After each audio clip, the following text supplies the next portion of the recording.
Voici à quoi ressemble l'Athénée ce mardi 20 octobre 2020. Des classes vides, des couloirs déserts.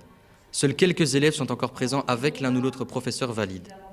Alors la situation dans les classes, elle est catastrophique, hein. Vous l'avez vu comme moi, il reste 2 élèves aujourd'hui dans ma classe sur une classe de 11 élèves. Et donc c'est vrai que ça devient difficile de donner cours. Les élèves ne sont pas là. Moi je ne sais pas comment on va rattraper la matière. Ici, impossible de respecter la distanciation sociale. Les élèves sont parfois les uns sur les autres, sans masque.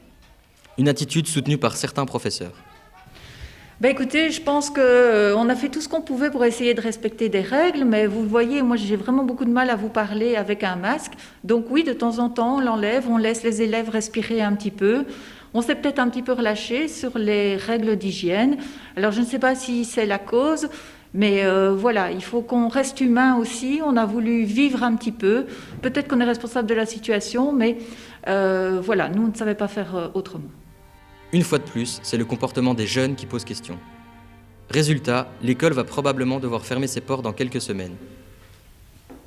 Vous y avez cru, n'est-ce pas? Peut-être aviez-vous envie d'y croire, parce que pour vous, l'école n'est pas un lieu sûr. On croit toujours plus facilement ce qui peut conforter nos croyances, mais tout ce que vous venez de voir est faux. Voici ce qui se passe réellement à l'Athénée Simone Veil de Beaumont. Cours d'histoire ce mardi 20 octobre 2020 à l'Athénée. Tous les élèves portent le masque. Ils sont assis côte à côte, mais les mesures d'hygiène sont respectées par les élèves et les professeurs. Pensez-vous qu'il est indispensable en tant que professeur de porter le masque? Mais malheureusement, oui. Pour nous protéger, nous, mais aussi les élèves, pour pouvoir continuer à venir à l'école le plus longtemps possible, on porte le masque, oui. Est-ce que vous le considérez comme un inconvénient dans la vie quotidienne en cours? Ça oui, c'est un peu compliqué, ça donne soif. Parfois les élèves ont du mal à nous comprendre, on a du mal à comprendre les élèves, mais voilà, on doit faire avec.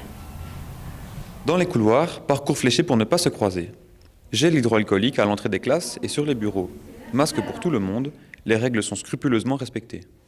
Par exemple, dans la cour, on arrive à garder nos distances, mettre le masque. Il y a du gel dans chaque classe, dans chaque entrée. Les poubelles sont fermées pour pouvoir jeter les déchets. Il y a un sens de circulation, tout va bien. Dès qu'on rentre dans l'école, nous avons du gel hydroalcoolique à disposition. Et il y a quand même peu d'absents, même au niveau des profs. Du coup, le virus est peu fréquent dans l'école. Résultat, pas une seule classe fermée depuis le début de l'année. Les seules contaminations ont eu lieu en dehors de l'école. Et même s'il faut rester prudent face à la situation de crise, l'école espère tenir le coup encore longtemps. Un conseil, ne croyez pas tout ce que vous voyez. Gardez l'esprit critique, regardez plusieurs médias, évitez les rumeurs et les pièges des réseaux sociaux.